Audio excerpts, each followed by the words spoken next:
the very roots of evil, of negativity and singularity, including the ultimate form of singularity, which is the whole state of things, a pure violence without object anymore. This is the typical violence of information.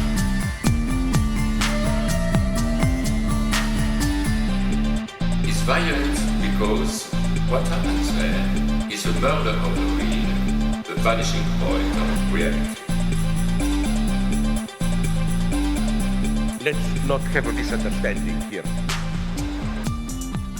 Welcome to this week's edition of the Machinic Unconscious Happy Hour with Cooper Cherry and Taylor Atkins, as always, sponsored by the People's Institute for Revolutionary Semiotics. Before we introduce today's discussion, we do want to mention we've got a Patreon account, patreon.com/MUHH. Consider dropping us $1 a month there, or if not, maybe leave us a nice review on iTunes. We'd appreciate whatever you can do to help out. Today, Taylor and I will be having a look at Deleuze's monograph on Kant, titled Kant's Critical Philosophy, The Doctrine of the Faculties. Here we are. Yeah, it's frenemy time. it's interesting, man. You know, I told you that the French edition, which was published in '63, it's his third book that he fully published and didn't just, co-edit. Because for the Hume and Nietzsche books, he co-edited. He had like an edited little kind of introductory essay for each of those with some excerpts that were being translated. Those aren't really considered a part of his work, but at the end of his life, towards the end of his life, what we have now, it's called Immanence of Life or Pure Immanence of Life. I forget the title of it in English. That finally saw translated his little piece on Hume and his little piece on Nietzsche. That comes together some of the earliest stuff that he published, besides the Sartre stuff in the 40s, which is interesting material, but stuff that he himself kind of disowned. That doesn't come in English until like late. But in any case, besides those two little collections, he's got Empiricism and Subjectivity, the book that we just kind of talked about last week. That's the Hume book. And then he has Nietzsche and Philosophy, which I think is 61. Maybe 62. I have to look again. So this is the third book, the book on Kant, 63. And so it's kind of interesting to place it there because he does talk about like Kant's was one of the enemies that he points out, right? Like Hegel, Kant, some of are the two main ones that he considers enemies. And, in this book, he doesn't really obviously take a polemical tone. There may be more of a polemical tone in, for example, Nietzsche and Philosophy, but that polemic is really where he begins that's the polemic he begins against Hegel. And it kind of, if not dominates the book, it's a refrain, kind of puts Nietzsche forward as anti-Hegelian, anti-dialectical, etc. But in this book, we don't really see a polemic. It is I'm not sure how original the take is in terms of scholarship, but I do think that it's original, at least in the way that it's emphasizing something that's going to come back transformed in various ways, especially in difference, repetition, logic, of sense, which, as the subtitle pointed out, the doctrine of the faculties, it's going to be this refrain about the free and indeterminate discordant accord of the faculties. That's going to be something that is a big the claim. Logic of sense or sensation in a general way, right? I mean, yeah, if you wanted to trace those be too much of a smart ass, but back to Kant, that's possible. It makes a lot of sense, right? Because it's about, because he in this book says that Kant is kind of the first phenomenologist. Mm-hmm. Kant's, at least the first critique, is so focused on what we can know relative to things in themselves, perception, etc. So, to me, it makes sense, but obviously, I don't have the experience with logic of sense, but at a kind of like general level, it sounds like the logic of sense. That makes sense. Definitely is a critique against Kant. Also a critique against Sartre, although he'll use Sartre. It's a critique of Husserl, although he'll use Husserl because it's trying to reorient us in a way to think, beginning from pre-individual singularities and milieus in order to constitute a transcendental field, instead of starting from, a subject. I mean, we talked about this a little bit in the Hume episode, And but that this was is just to reiterate, that would be the Kantian reversal. You don't start with the subject as a transcendental given, even if it's a transcendental subject, not an empirical subject. The subject is constituted in the given, as we said in the Hume episode. That comes back, that rhetoric in the Hume book comes back in the Logic of Sense, but, transformed through these series. In the Kant book, there's not really a polemic against Kant. He doesn't really say a bad word about him. It is a kind of, in that sense, it's a rigorous work of scholarship. I think like his monographs tend to be, but there's something original in it. And, if we think about a lot of his books as he's called them, buggery, right? I think that's the thing Deleuze likes to think about his history of philosophy, workmanship. At least in certain stages, there's going to be an aspect of buggery, right? Where you're giving birth to this so-called bastard child, but one which the author that's under consideration wouldn't be able to disown so easily.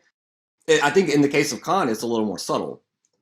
I think in the case of Kant, it would be emphasizing the extent to which the free and indeterminate accord of the faculties makes possible and grounds the legislative determinative usage of the faculties in the other two critiques, right? So this is why I think for him, the third critique overturns the system.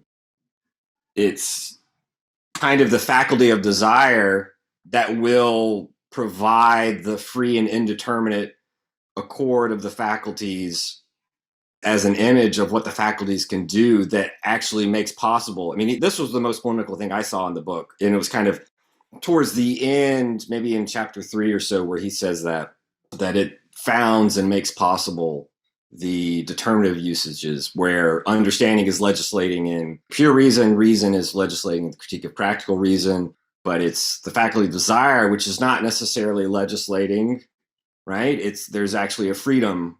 And it's that it's that freedom that I think is even if it's in Kant himself stating it, I think Deleuze takes that and runs with it. I agree. Because I think it seems, I think Deleuze even says this, that Kant he sort of still tries to like sneak in the transcendent subject in the back door a little bit, even as much as he is working to like eliminate that.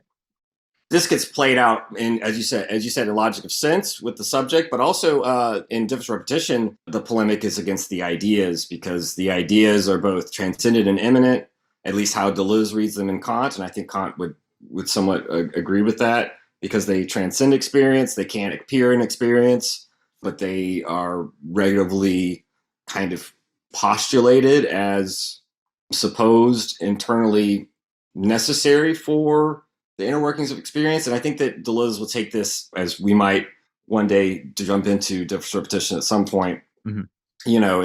It's more about, he'll work this out in the logic of the virtual and the actual, whereby he has this whole polemic against the possible, which he takes from Bergson, more or less, and he wants to bring up, as we talked about with Dan Smith and others, and Gil Morahon, he wants to bring Maimon against Kant, right? Because it's no longer about the conditions of possible experience, yada, yada, yada. So this is other stuff to look forward to in the later works, but this is still a relatively young Deleuze, all things considered. And I was going to say, if this book is first published in French in 1963, and it does come out in English, it's one of the earlier books to come out in Deleuze's work, right? It comes out in 1983, I think, in English, which is still relatively early for some of these translations.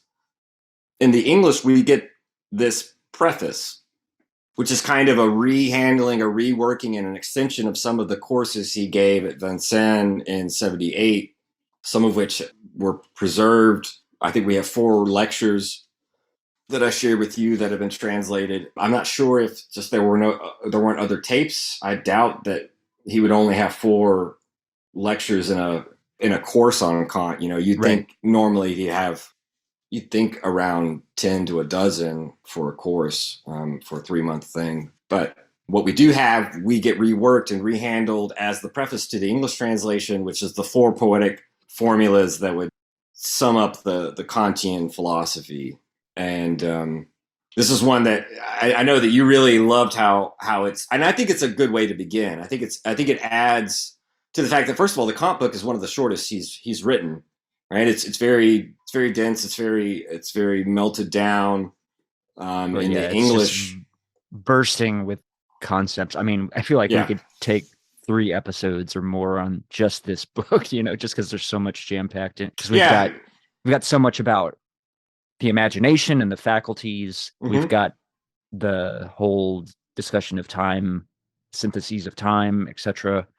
We've got a little bit of the sort of the little zygotes of desire and kind of that whole thing get expressed here. And I feel like I'm even leaving out, we're getting some more discussion of, I mean, there's a lot of stuff in this book that we could focus on. What I was going to say is it's interesting, right? I mean, like the stuff he covers in his, especially in that first lecture, that first seminar I sent you, it's called, I think the little 4-course seminars is just called Synthesis and Time.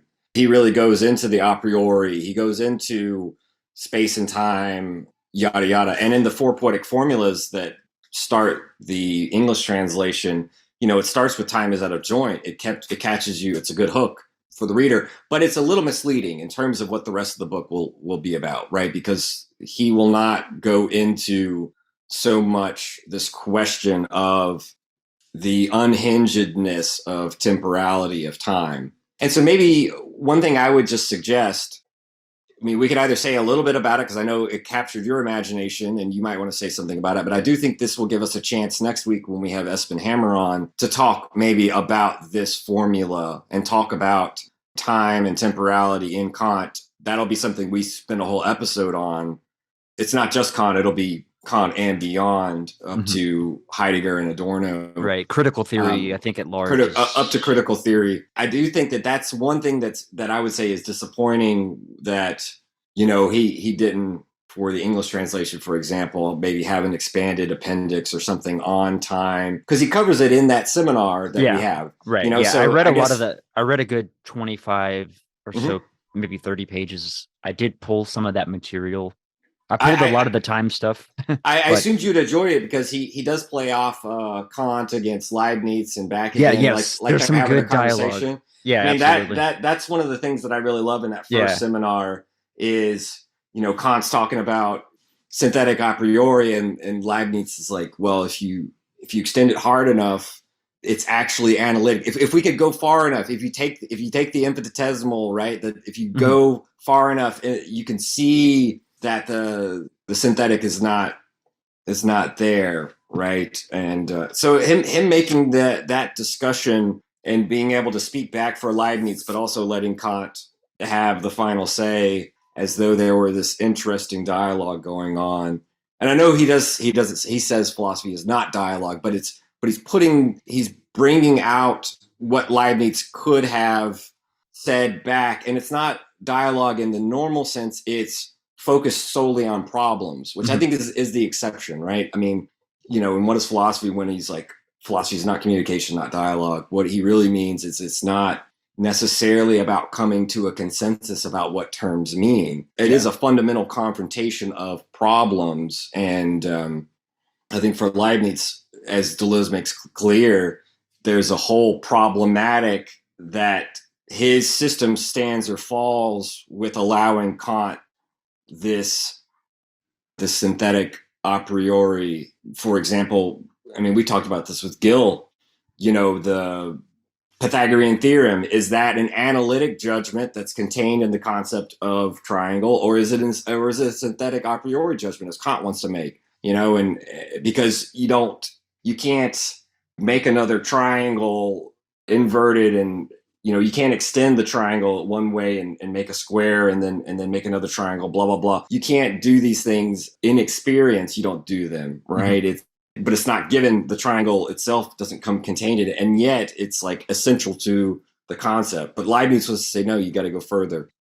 This is just to tell the audience, I know the Purdue seminars are probably still down, but you can easily find Yeah, we can probably link those in the show we notes we for should everyone too. definitely link to Kant Synthesis of Time. It's 4 seminars. Really good read, really quick Yeah, read. I think some of it even It's kind of reads better beautiful than the material. book. Yes, it does. Given the fact that, as long as one allows when reading those seminars that it allows for it to be a conversational thing, right? There are some repetitions and whatever. It is a lecture. Students ask questions, etc. Yeah. But yeah, so the first poetic formula, time is out of joint, right? Shakespeare, Hamlet. We talked about this a little bit, and if you want, we can spend a few minutes talking about it. But since it doesn't concern the rest of the book, let's at least get it out of the way. And it's an interesting thing to apply to Kant. You might think of him as having nothing to do with Shakespeare. So there is something provocative with beginning with this. Hamlet's my favorite play from Shakespeare.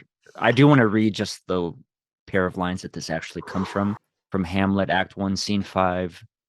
The time is out of joint, O curse spite, that ever I was born to set it right. So this is kind of like interesting in the way that obviously one of the central conceits of the play Hamlet is his inability to act or his indecision about acting, and which I think goes to the whole discussion you just had about it's not about what it means, it's about what it does, right? So thinking on its own is not sufficient to create effects in the world, I suppose.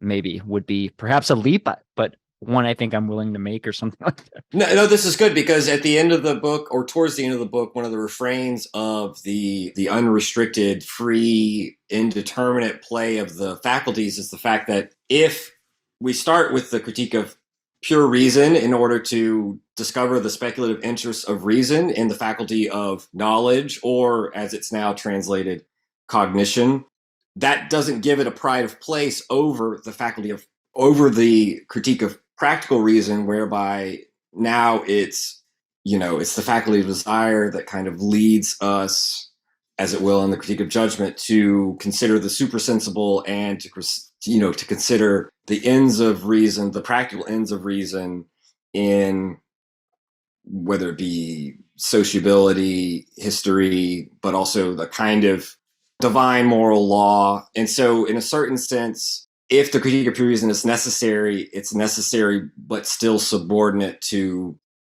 morality, to moral law, to practical ends, right? Should not be taken as just because the theoretical part comes first that it's dominant.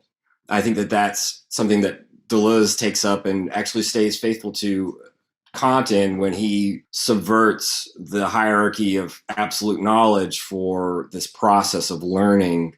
And I think that learning is applied knowledge, right? I mean, it implies applicability. It's not just thinking in a vacuum. In any case, so yeah, time is out of joint. I mean, just really quickly, I kind of said this to you before, so I won't bore you with it. But before going on to that, I guess the Hamlet thing is interesting because there's something about time being out of joint where there's this guilt, not just about the murder of the father, but this play on whether Hamlet or not had murderous desires himself, right? To kill the father and take his place, to be his own father by marrying his mother, right? That's kind of the Back to the Future theme, right? Is giving birth to oneself. That's kind of a time is out of joint thing. I mean, gosh, now that you bring this up, this is such an interesting. I mean, he even brings up Oedipus a little bit here regarding something about the myth. I can't remember the line itself. I've got it. I'd have to dig through a mountain of quotes to find it, though. Well, there's the difference between Aeschylus and Sophocles, right? The difference between the form of tragedy in Aeschylus and Sophocles. That, in Sophocles, the tragedy is not everything really comes full circle. But in any case, that's the whole image that Deleuze is wanting to paint.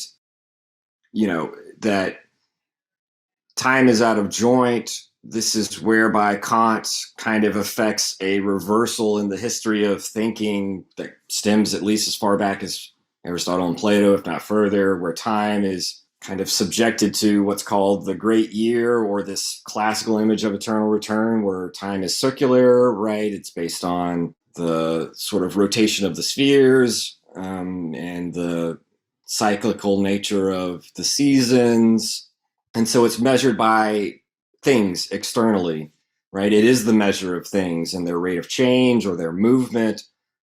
And for Deleuze, time is out of joint. It's unhinged from these cardinal points that make it circular. It becomes a straight line. It becomes sort of, it's no longer the measure of things outside of it, but sort of it becomes internal. It becomes inner sense, as Kant says, right? It becomes part of subjective lived experience, or whatever you want to say it. It itself is the determinable form, and not sort of the determined or static form. Becomes rhythm and not meter, as they'll say in A Thousand Plateaus. Will you indulge me and allow me to read this little section? Now, this is going to be from the seminar and not the book, because I just did a Control F in the book. And Go for it. Oedipus is not mentioned once in the book, but comes up numerous times in the seminars. The famous definition: time is the number of movement. With Kant, there is an indescribable novelty. It's the first time that time is liberated, stretches itself, ceases to be a cosmological or psychological time. Whether it's the world or soul makes no difference. To become a formal time, a pure diploid form, and this will be a phenomenon of extreme importance for modern thought. This is the first great Kantian reversal in the theory of time. So I take Hamlet's formula literally to apply it to Kant. The time is out of joint.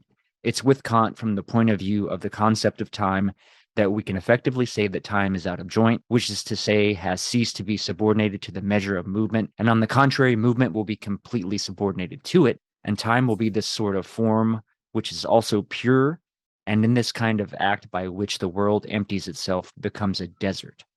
This is why one of Kant's best disciples, it won't be a philosopher, we never find those who understand philosophers among philosophers, is Hölderlin.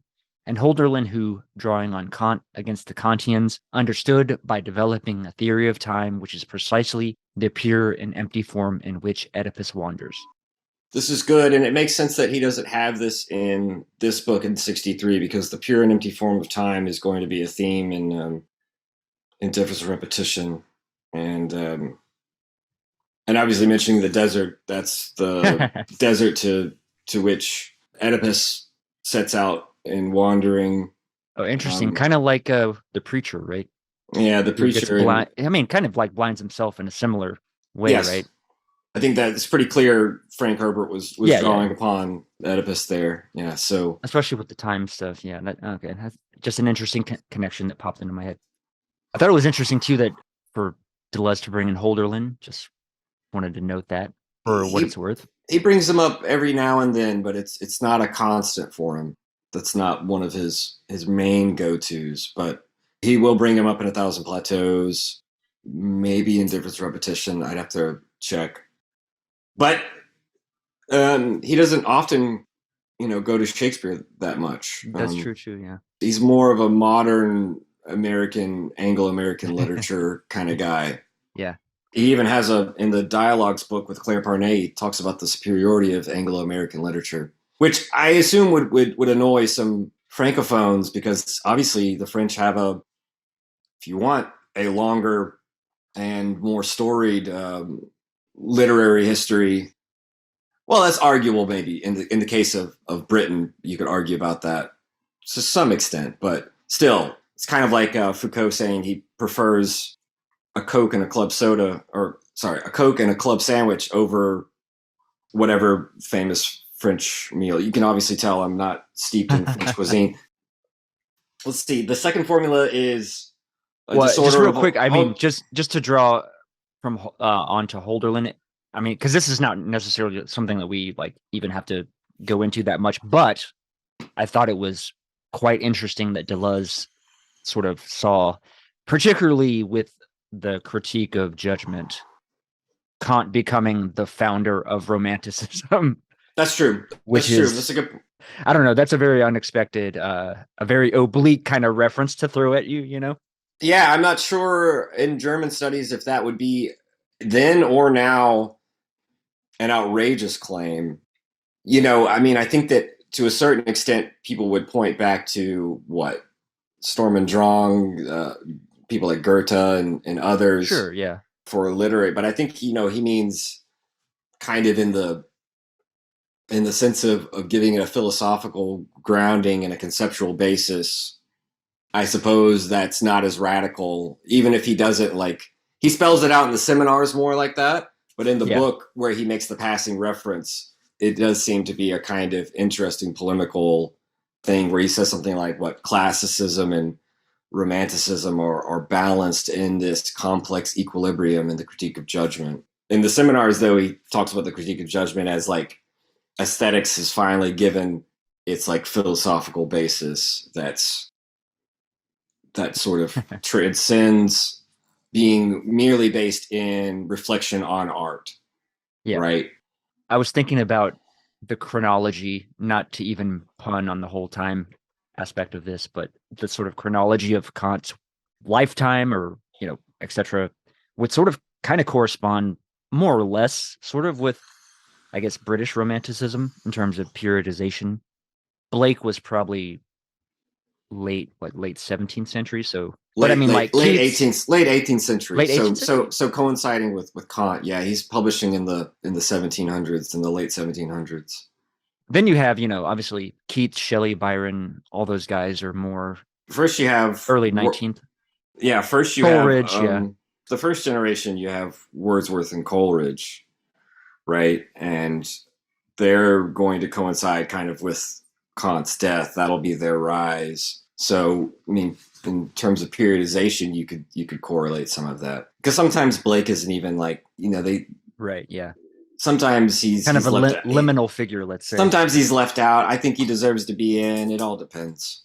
And Blake, like Kant, was influenced by Swedenborg, the crazy mystic. They were both influenced by Swedenborg. So there's a whole kind of incestuous. I couldn't imagine commingling more discontinuity between Kant and Blake. Although they seem to be on opposite ends of the spectrum. Yeah, I think Songs of Experience would be a little bit different if Kant wrote them. But okay, so the second formula is disorder of all the senses.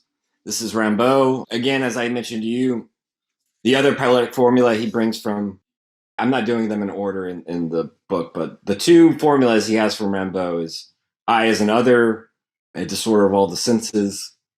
Again, these are more, at least the I as an other is taken up more fully in the seminars. He kind of goes through it a lot, and he doesn't really show up in this book. So I won't really say much about it, even though a lot has been talked about it.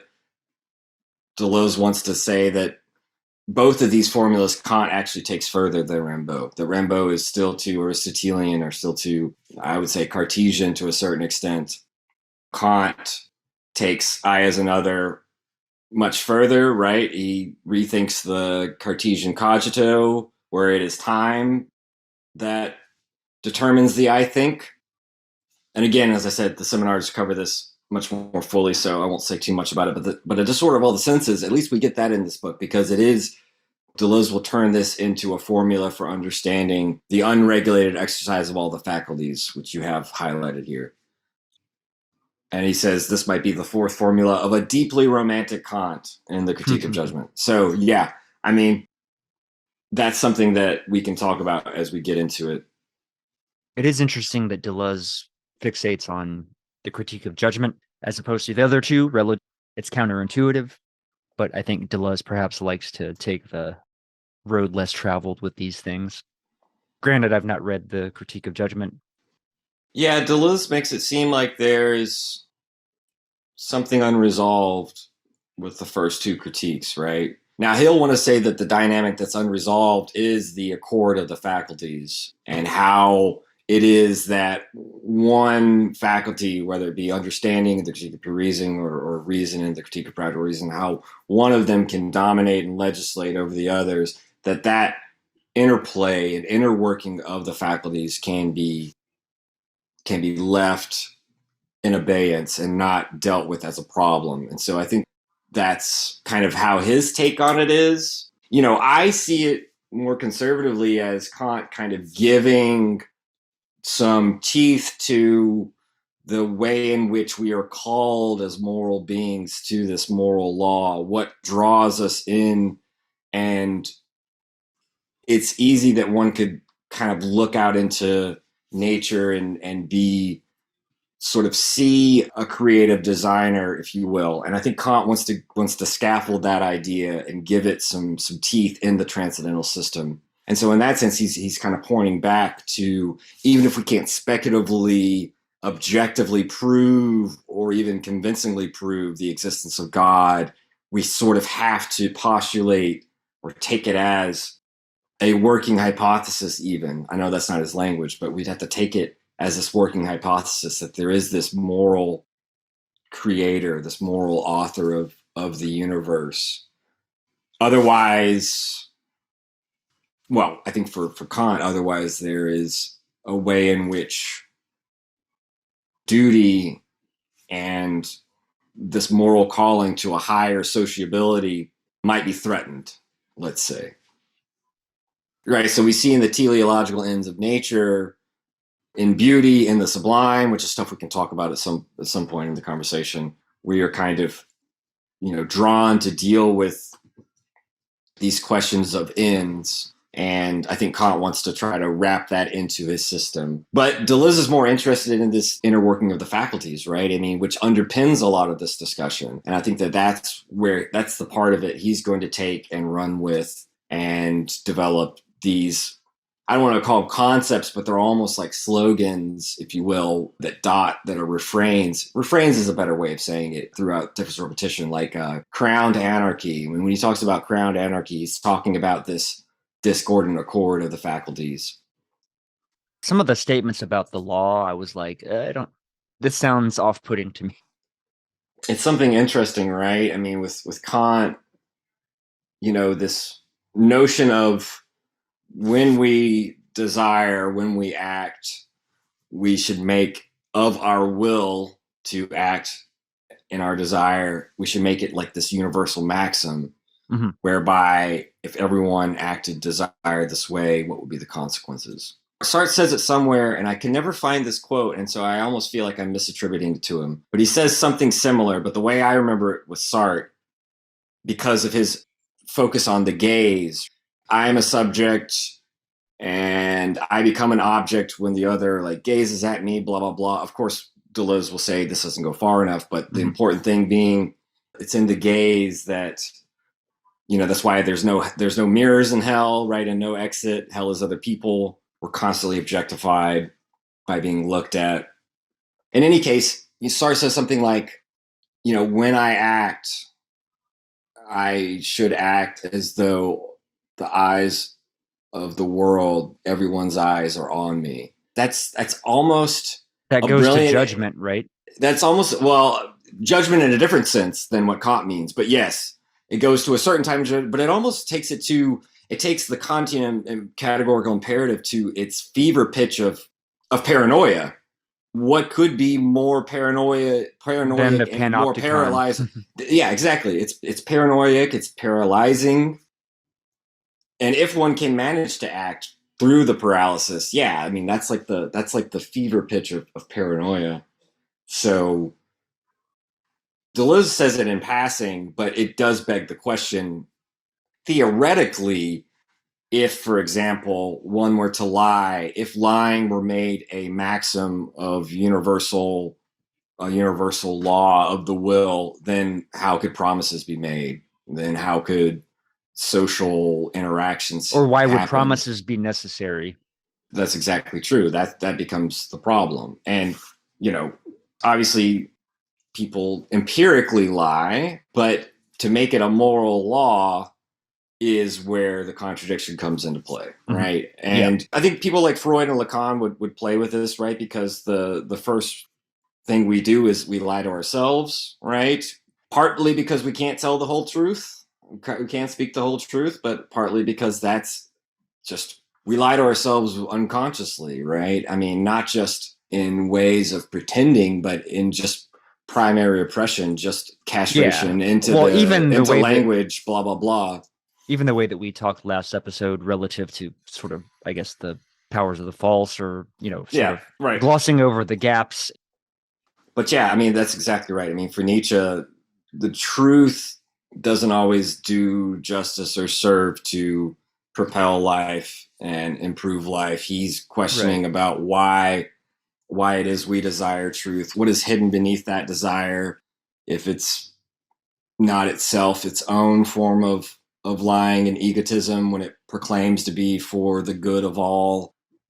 We're being a little bit more polemical against Kant than Deleuze is, right? Because in this book, he's very much pretty stoic. Even in the seminar that we talked about with like playing Leibniz off against Kant, that's even an interesting way of at least throwing in some objections. But Deleuze isn't really interested in doing that in this book. And that may dissatisfy, I think, some readers who would like to see more Deleuze in the work with some pushback or something like this. But I think you don't necessarily need caveats. I think what Deleuze is trying to do, working through this material, is itself interesting enough and gives some degree of indication to the developments that the work of Kant's going to take on for Deleuze's future work. You were mentioning earlier, like these kind of quasi concepts that get developed. Is something like the imagination as a schema operating a schematizing function? Is that something along those lines that you were thinking of or talking about?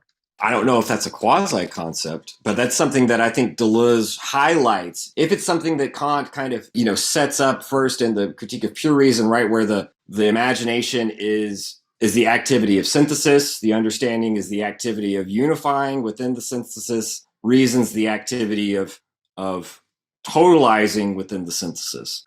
For Deleuze, the understanding is trying to unify through its conceptualizations, but the imagination is the one that is applying schematism in order to have those concepts and those spatio-temporal determinations coincide, right? Like the imagination is the one that applies the schematism, even if the understanding is the one that like unifies the two, is what I should say. I think Deleuze is trying to emphasize the role of the imagination in order to show that even if it doesn't dominate the other two faculties, the other two main faculties, right? Understanding and reason in the Critique of Judgment, or in aesthetic common sense, right? In their accord, that's a good thing. I think for Deleuze, that is something that's productive. That's a good thing, that it's not just another example of one faculty dominating the others under one of reason's interest. It's the fact that, in fact, there is no domination of the imagination over the others that gives the Critique of Judgment for Deleuze this interesting tenor, whereby this actually points to an ungrounded and unregulated, an initial dissension, a discord that's initial in the faculties. And there is a genesis, a generativity of an accord after the fact.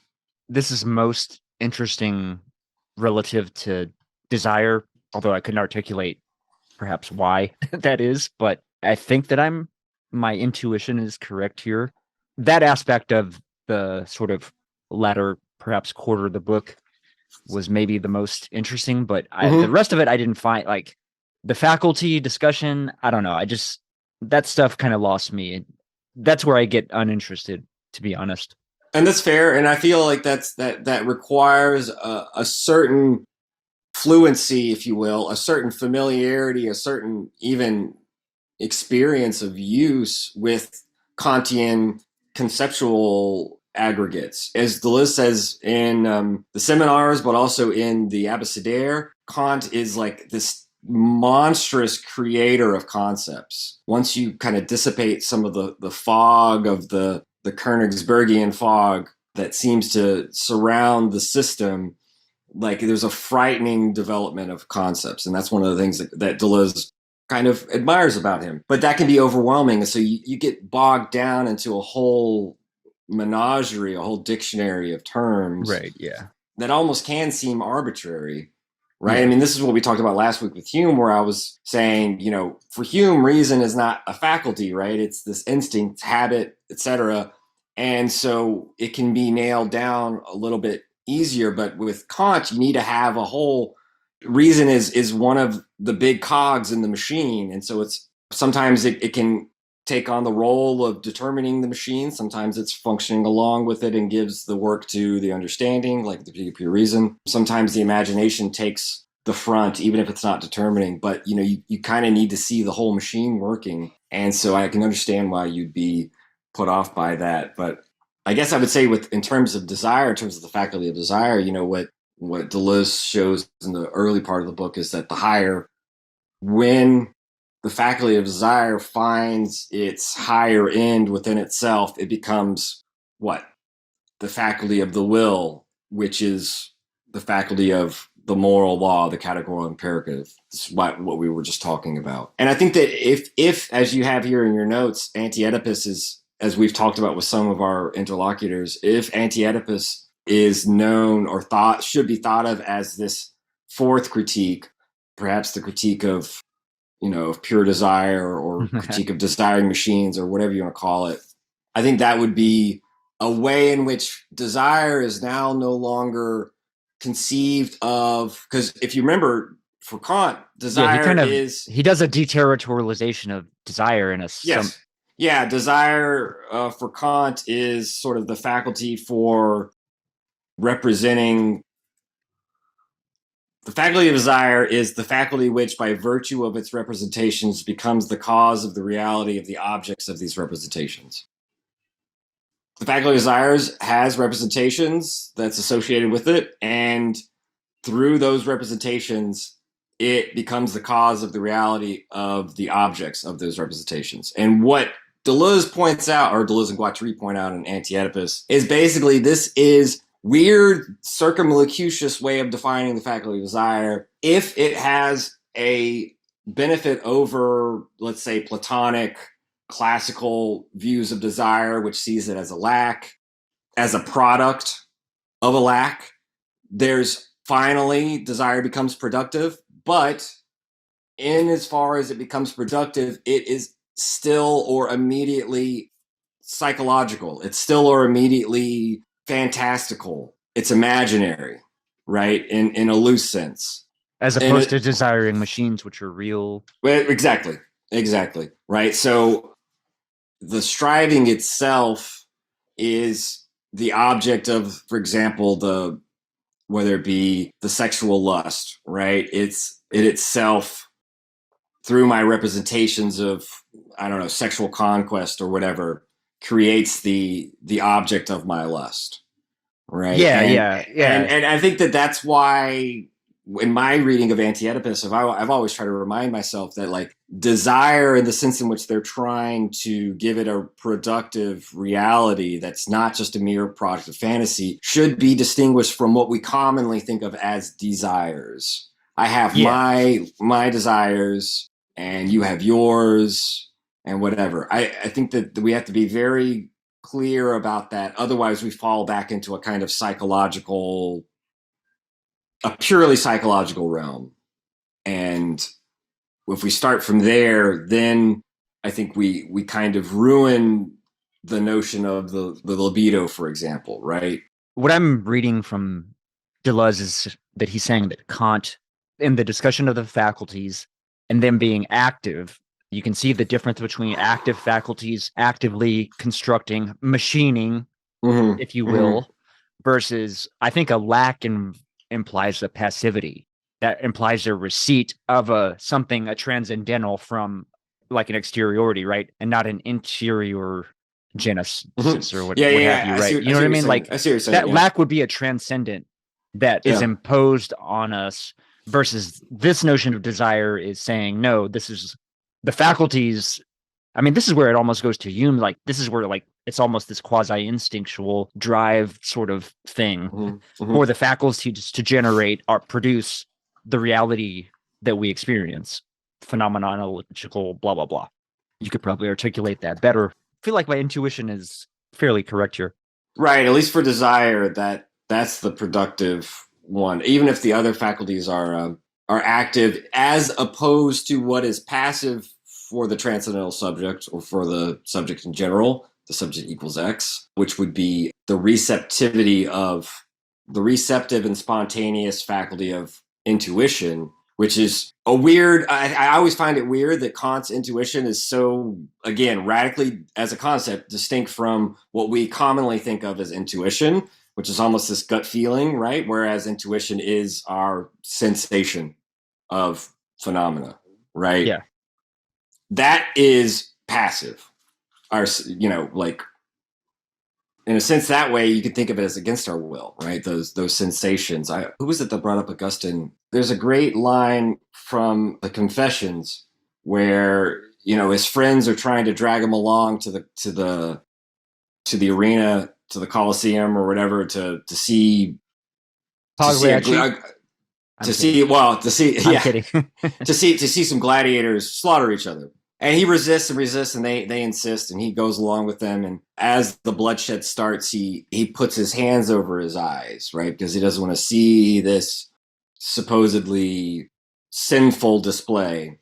But in doing so, he is overwhelmed by the roar of the crowd around him, right? And it forces him to lower his hands and to take in this spectacle for which, he's like Lot's wife looking back and turning into a pillar of salt almost. Yeah, I mean, it's something like that, but it just kind of shows that, and this is again why in the diagram of the unconscious that Freud makes, at least in certain of them at a certain date, you have, if the unconscious is almost like this, it's almost like this open bag, and it's got this stopper on it where the acoustic comes in, right? The acoustic images of words and sounds and things. So in any case, that's part of that's part of the passivity of the subject, and the other faculties then would be active.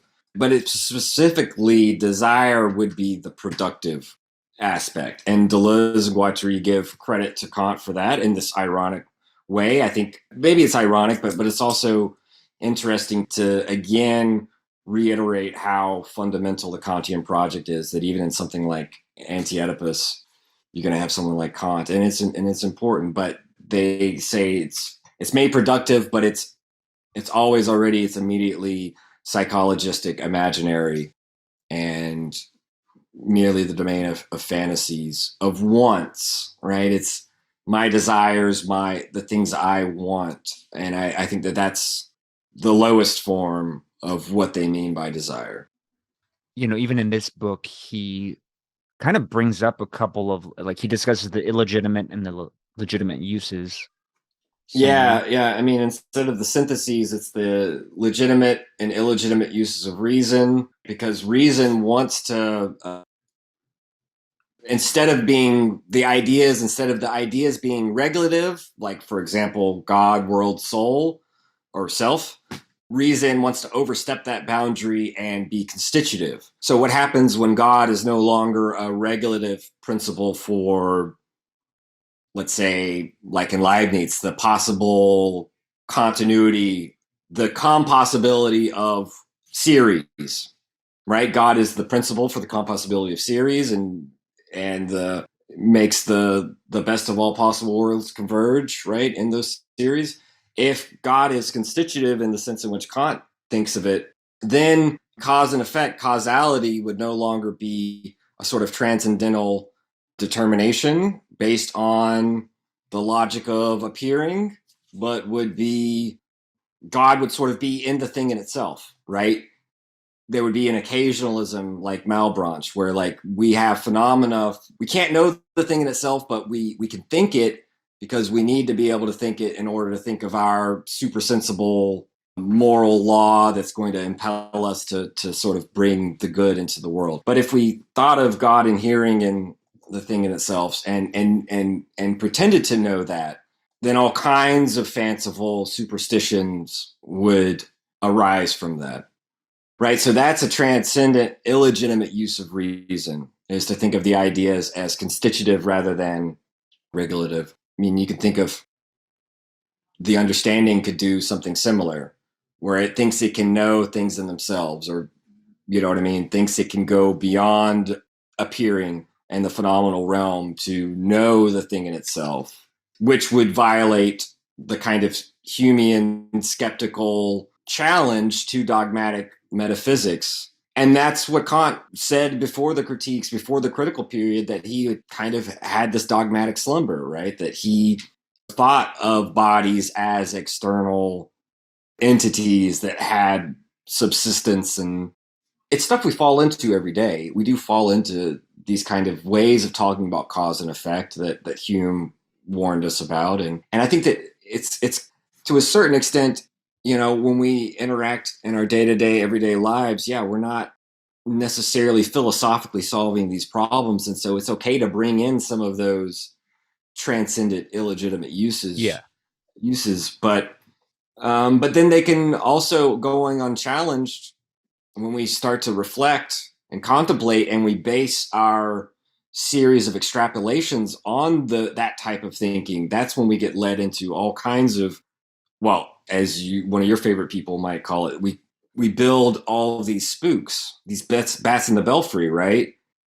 If we don't sort of challenge the grounds upon which we begin to ratiocinate.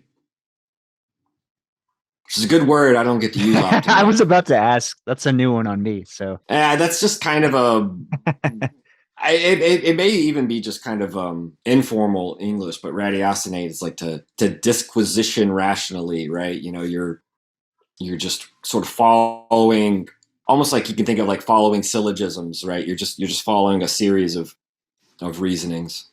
Now, one thing that this made me think about, and this involves truth as well, would be, even though cause and effect, to me, my understanding is that it's not necessarily that there is no cause and effect, but that we can't assume the relation between two objects, right? Like we can't assume it for our practical purposes. For example, something like Newton's physics, right?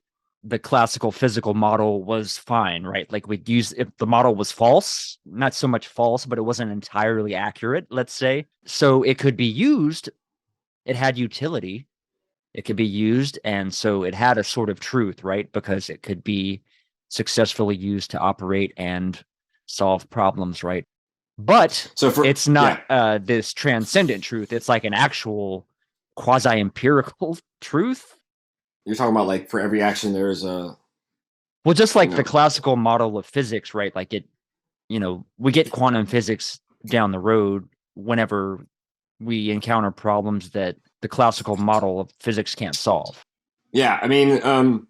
So it's about practical, it's kind of, and I'm going to say this, but I'm not necessarily going to use Kant's definition, but like a practical reason, truth and utility being co-constitutive, I suppose, or like if there's a truth that doesn't have utility, what is that, you know? Although that gets a little Jordan Peterson-y, right? Because to him, his thing is, okay, sure, you might have a truth about something, but the only truths, almost in a Spinozist way, believe it or not, would be like what actually is useful and practical in the world. That is what should be considered a truth. Things that have utility in the world, rather than a transcendent truth, because what good is a transcendent truth if it has no utility? Because I think Deleuze is sort of on that same track or train of thought, it sounds like. It all depends on sort of the angle we're talking from, but, you know, obviously there's a sense in which, again, it depends on what we mean by truth here, obviously, but I think that in terms of practical applicability or utility from truth, that becomes a little bit dangerous. I would just say knowing, or the way in which we orient our knowledge, orient our sort of system of knowledge with respect to truth, you know, that should in the end be concerned with practical utility. Whether or not what we conceive as truth or what we approach to knowing as truth. And again, I think this is why Deleuze doesn't really have much use for it, because it's like truth like being is kind of this empty concept. Yeah, yeah. If it even is one. I mean, So, that kind of dovetails think, in with what I'm saying too, I think, ultimately. right. And I guess I would just say that that's where, to talk about its utility, I mean, Nietzsche's critique of truth is that that often and most often truth is useless. And I think it's almost like at that point where there's something more interesting about it, because it's precisely those who try to wield truth as a weapon in order to conserve a certain orthodox image of society or something like this. Exactly. Those are the ones that you got to watch out for. Like gender is this. Or God as the truth and the way. And of course, I mean, my God, our God, the one you're supposed to follow, this one you're supposed to act in accordance with this set of rules, right? You can extrapolate from that. And I think that's where truth having utility is, with a capital T, obviously. And then there's pragmatists who want to talk about truths with a smaller case T, and you can get into all of this kind of semantics. But, I mean, even Kant doesn't really talk about truth that much, right? He himself is almost a little bit more practical than that kind of classical discourse. Well, I feel like the ethics of like Kantian ethics kind of, well, he'll talk about the moral law, oh, for sure, and the categorical imperative, and this sort of willing, making your maxim of the will into this universal. Sure, yeah, I mean, but it seems in that sense, truth would be something constructive and constructed rather than given. I guess that's what I would say. Yeah, yeah. Okay. That I mean, that makes sense. We should be wary of those who claim that truth is a sort of given. Right. Yeah. That at least is my maybe skeptical position. No, I think that makes sense. Or cynical, depending on whether we're talking about knowledge. See, that's almost how I even think of, even if obviously the cynics and the skeptics had their own schools and their own kind of even like affect, if you will, associated with them, and obviously led to, and then the terms get taken up. But like, for me, cynical and skeptical, I can be one or the other with regards to truth. Just depends on if we're talking about practical things or if we're talking about more speculative things. And I think that's partly what the transcendental attitude is meant to incorporate, is those skeptical and cynical moments, but filter them through this system that has a structure, that has, even if it's swarming with concepts like we talked about just a minute ago, it is meant to kind of be these rail guards for the application of cynicism and skepticism, and find where the real bad shit comes in, which is, for Kant, it might be limited to transcendental illusion that necessarily comes, even if we border off the transcendent, that the reason and rational beings still, we can get into these habits of generating these illusions. And I think for Deleuze, as what he'll call it, it's really more false problems, opinion, cliche, what he calls stupidity, bêtise, right? Which is this, to a certain extent, it's believing that we're already thinking, that thinking is something we do every day and something we do at each moment, when in fact, when thinking doesn't take itself as a problem, that's when it already has a fun, nice, easy image of thought that it's working with. And that's when obviously there's a dominant status quo that is already assumed and presumed to be working, functioning well. That kind of stupidity, I think, is another way of talking about the dominant image of thought. I mean, this would go to the way that kind of Kant sort of frees up desire in a sense here. Let me go ahead and read through this. Mm-hmm. The faculty of desire presupposes a representation which determines the will, but this time can it be sufficient to invoke the existence of a priori representations for the synthesis of the will and of the representation to be itself a priori? The problem here is really quite different. Even when a representation is a priori, it determines the will through the medium of a pleasure linked to the object which it represents. The synthesis thus remains empirical or a posteriori. the will is determined pathologically, the faculty of desire remains in a lower state. In order for the latter to attain its higher form, the representation must cease to be a representation of an object, even an a priori one. It must be the representation of a pure form. If all material of a law, i.e., every subject of the will considered as a ground of its determination, is abstracted from it, nothing remains except the mere form of giving universal law. The faculty of desire is thus a higher faculty, and the practical synthesis which corresponds to it is a priori when the will is no longer determined by pleasure, but by the simple form of law. Then the faculty of desire no longer finds its law outside itself in content or in an object, but in itself it is said to be autonomous. The pure form of, what does it say? The mere form of giving universal law, right? So the pure form of law, of giving law. This is the categorical imperative, just stated differently. Interesting. I would never have guessed that. But I guess, it kind of makes sense. This is the this is the categorical imperative, but stated in such a way that, it's stated in a way that's not an imperative. It's a declarative statement, but, you can take that statement and then make it an ought, as Kant will do. And it's the pure form of ought made large and universal. That's the categorical imperative. Obviously, this has all kinds of political implications that we don't necessarily need to go into here, but you can see that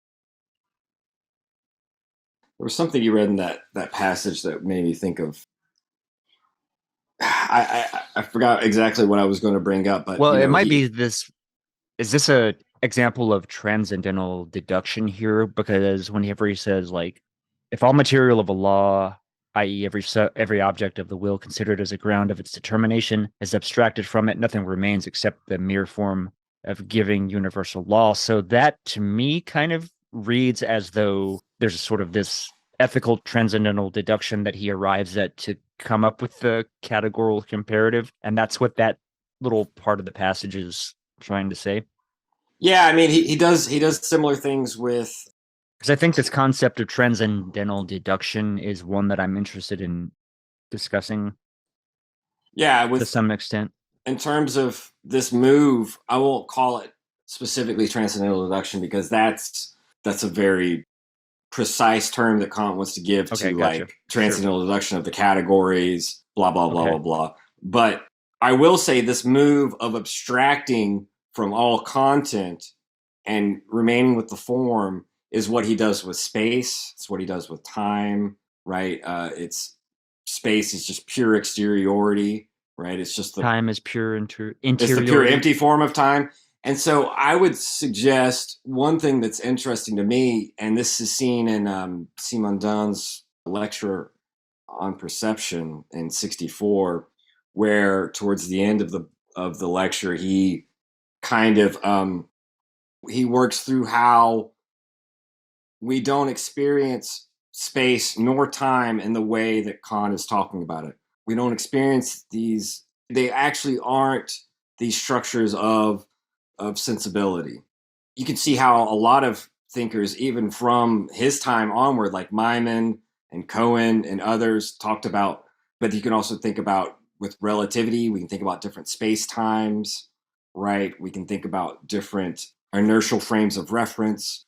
Without going into all of that, since I know neither of us are experts in that, the interesting thing for me, at least from a Simondonian perspective, is Kant will always kind of do this move where when something's under consideration, if we want to make it pure, universal, objectively valid, and therefore transcendental, we have to get rid of the content and keep the form. And I think that even if he makes this huge leap forward from classical philosophy, that is still a prejudice of classical philosophy.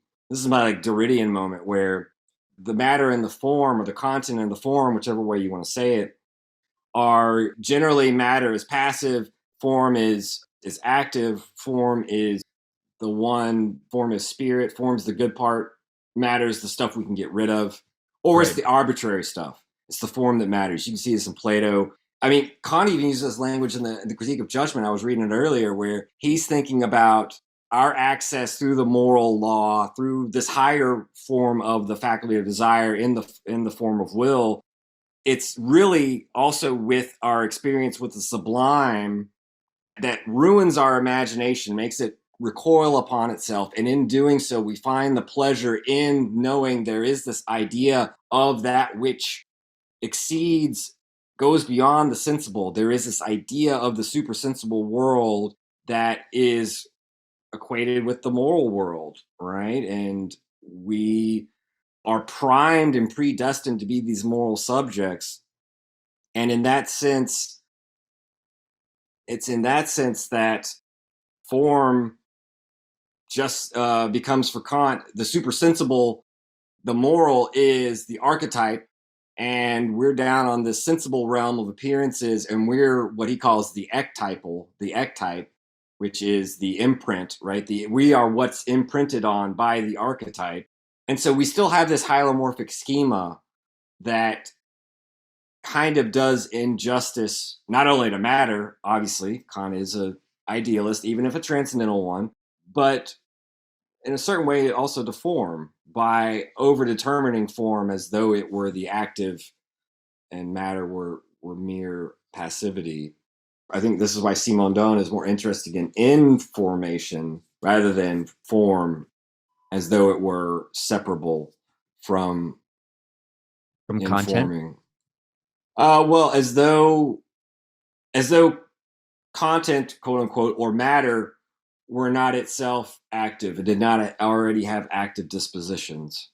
Let me throw this at you. So what I was kind of thinking as you were in this form content sort of discussion, I was thinking about the commodity form, right? Because for capital, it's not really about the content or whatever, right? It's about the relational form, I suppose. The relation is the key, right? Because the commodity, like, it doesn't matter what the fuck it is specifically in the specific identity or content. From the point of view of is, capital, right? From the point of view of capital, yes. No, you're right. I mean, it's exactly. Almost like the commodity is almost like this transcendental illusion. Maybe that's the kind of fetish. That's the fetish aspect of it that Marx goes into. Right. How a relation between producers, consumers, etc., becomes this phantasmatic relation between things. Yeah. I mean, that's exactly right. And yeah, you're right. There is this, from the transcendental aspect of capital, you're right. The form, the commodity, its content doesn't matter. And yet, in the same realm, I think that's the paradox for Kant that he's trying to work out. Like, and this is a good way to bring in, since we just talked about desire, I'm going to leave Marx just for a later episode, because I'm sure we'll come back to it. But, since we were talking about the faculty of desire, what's interesting, the stuff I brought up with the supersensible world, the stuff on the Sublime, we could do a whole fucking episode on that. I have a whole thing about the Sublime that I think I would take 30 minutes to go into. So I'm gonna not do that. But what's interesting, honestly, I was less interested in that anyways. Oh yeah, that's just fascinating to me. But I want to keep it simple, or keep it short. And what's interesting to me about this question of the faculty of desire and the will, freedom and causality. This would be one of the things I think we can lead off from desire, right? Because this question of the moral law, the categorical imperative, and this is why Kant is interested in the question of evil, because if there is freedom, one can always choose to make one's maxim coincide with a kind of lawful evil rather than a lawful good. Right, the Desaad thing. Well, exactly. I mean, that's a whole Lacan, the Kant of Exod, is the executioner who takes pleasure out of, the Sadian executioner supposedly would enjoy and take pleasure, get off on, come when he executes the victim, or is the Kantian somehow more moral, who is saying just my duty, just follow on my duties. It's just the categorical imperative. I take no pleasure in this, completely disinterested. Right? Now, here's where that follow from it. Here's where I like Ned Stark's ethics of whoever passes the sentence should swing the sword. Exactly right. And this is actually Kantian to a certain extent, right? Because in the domain of practical reason, as subjects of reason, in the interests of reason, we are also legislators. I mean, now Right. okay. That's the categorical imperative again. That's the Ned Stark thing. That is a good point. Yeah, we're swinging the sword on ourselves, right? Right. We're kind of castrating ourselves there with our moral imperative. But it is, I mean, it is kind of interesting just to interrogate the whole Kantian ethic in a certain way. There is this Kantian aspect, categorical imperative, to the execution of the breaking of the vows, the promise made to the Night's Watch, right? Regardless of the reason, regardless of the specific cause for that action and whether or not it's justified, doesn't matter. The sentence gets carried out regardless, right? Contradictory to that is this idea that if you can't bring yourself to execute the person, then perhaps it shouldn't occur. So that's kind of a weird like dichotomy or dialectic within this ethical weirdness. Yeah, code, imposing the sentence based on abstract principles is one thing, but carrying out the sentence and following the categorical imperative all the way through and actually, performing the act. This is a good segue. That shows you how hollow your principles are. Yeah, this is a good segue into this idea that the good is what the law says, right? Because in this case, right, obviously we know that the sort of truth of what the deserter brings, right? Like he speaks the truth, and he speaks a truth with utility for survival, and yet he is executed because of this draconian adherence to transcendent law of whatever. Like we have to hold this. Yeah, exactly. We have to hold this law regardless of the specifics, right? So, I mean, that goes back to our discussion last week about like how does one develop an institution of law that's going to recognize that every case is its own case-by-case basis, right? To some degree, this idea that the judge should carry out the sentence, that part of it is aligned there. But this other part is this Kantian categorical imperative that obligates the death, regardless perhaps of the personal feelings of the one who passes and carries out the execution, which is also interesting, right? I mean, it's a very interesting thing relative to Kant, I think. Obviously, Deleuze is trying to encapsulate what Kant is doing with this notion that the good follows from the law. And in that sense, obviously, he's not necessarily endorsing it, but it's the fact that then the good doesn't pre-exist.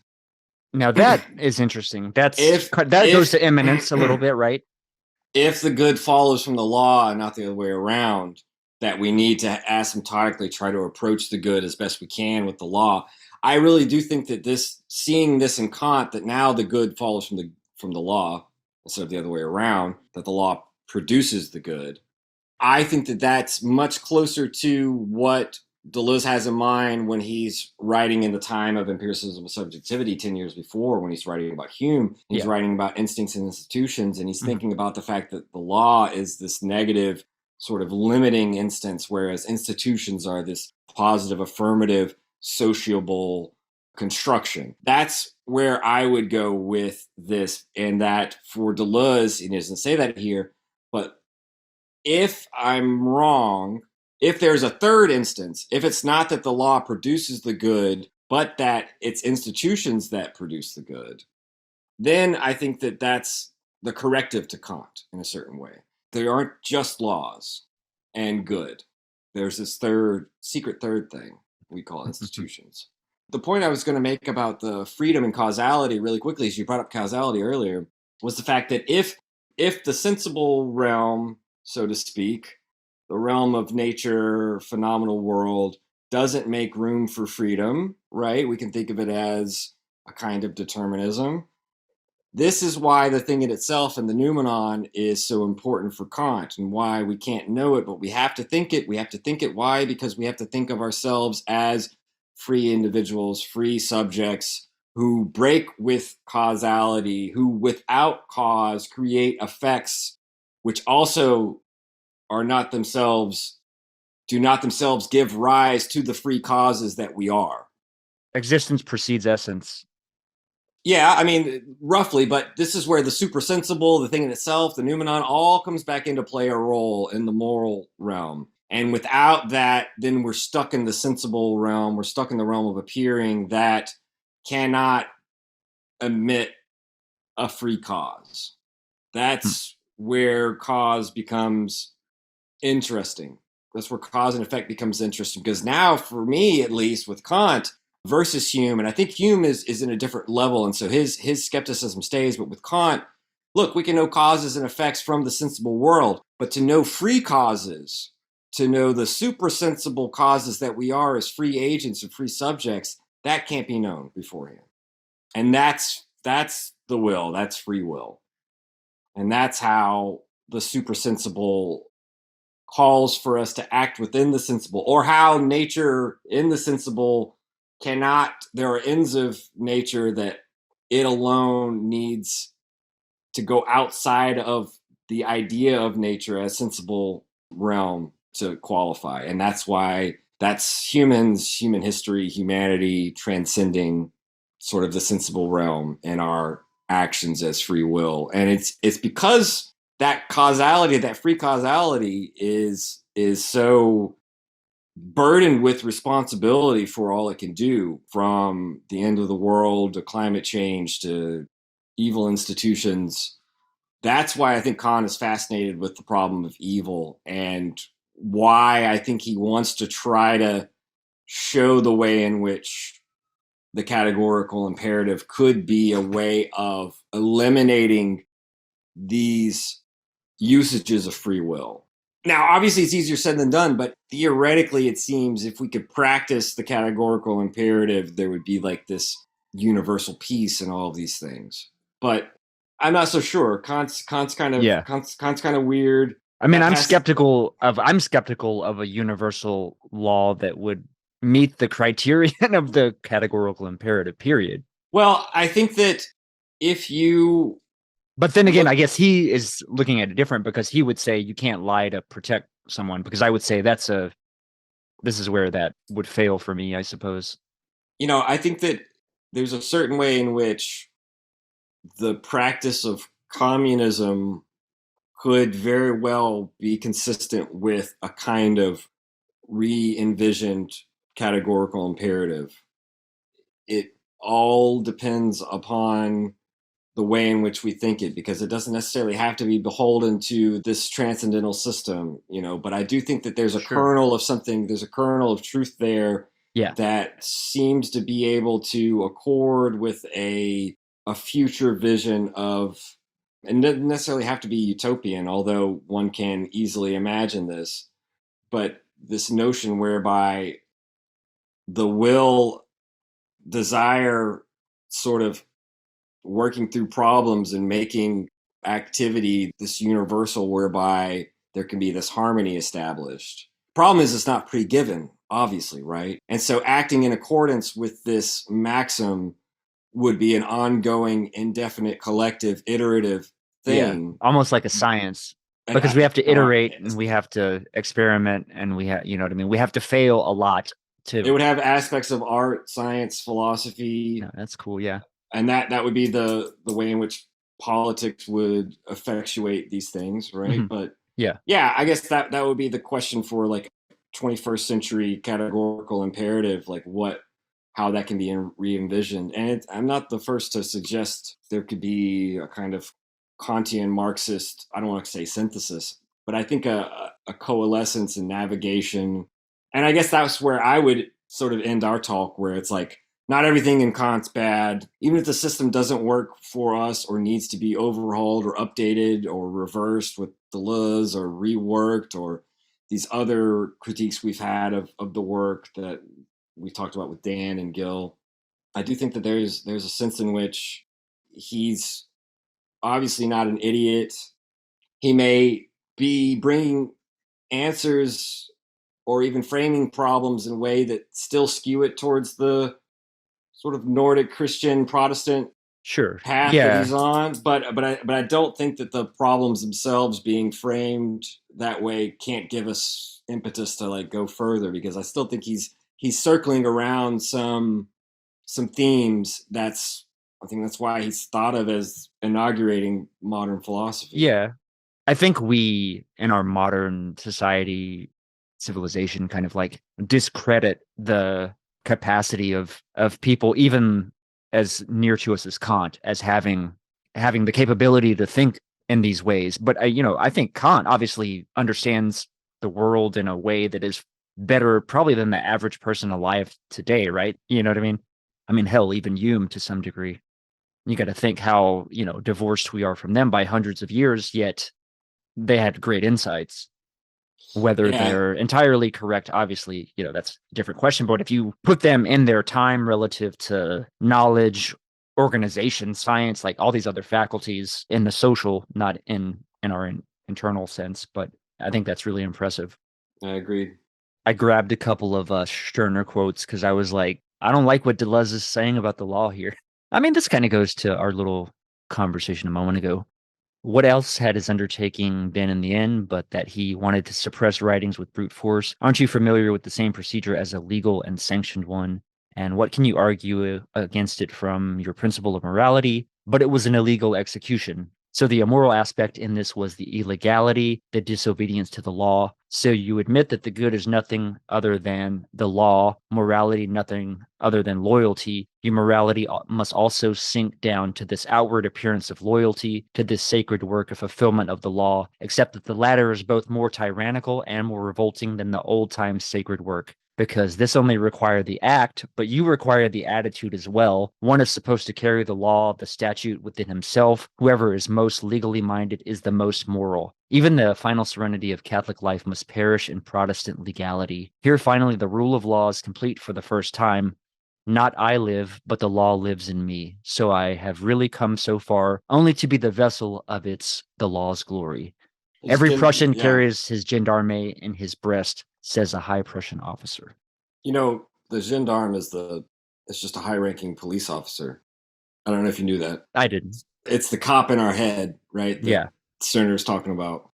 But yeah, I mean, there's a certain aspect of this. I like this. So this line here, he says, so you admit that the good is nothing other than the law, because that Deleuze specifically, the good is what the law says. So I was like, Yeah, and in his Kant has a essay on enlightenment, right? And it really does come down to argue, debate, whatever, but when the sovereign calls, obey, right? So you have this private use of reason where you can argue, you can even sort of argue against what the sovereign's calling for, against the status quo, etc. But the public use of reason, it's when the nation state, when the state form, the sovereign calls upon you to act and to obey, that's when you got to stop.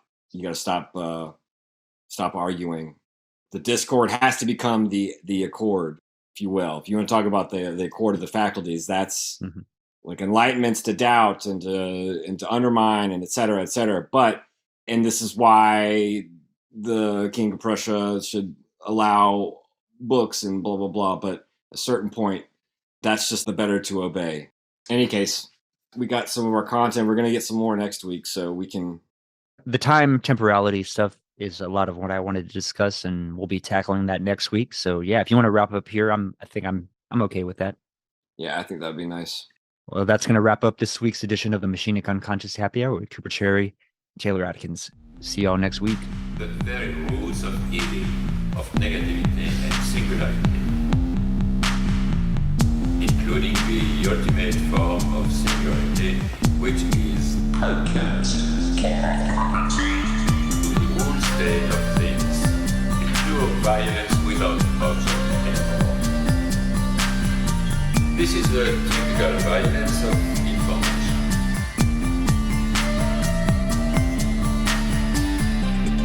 It's violent because what happens there is a murder of the real, the vanishing point of reality. Let's not have a misunderstanding here.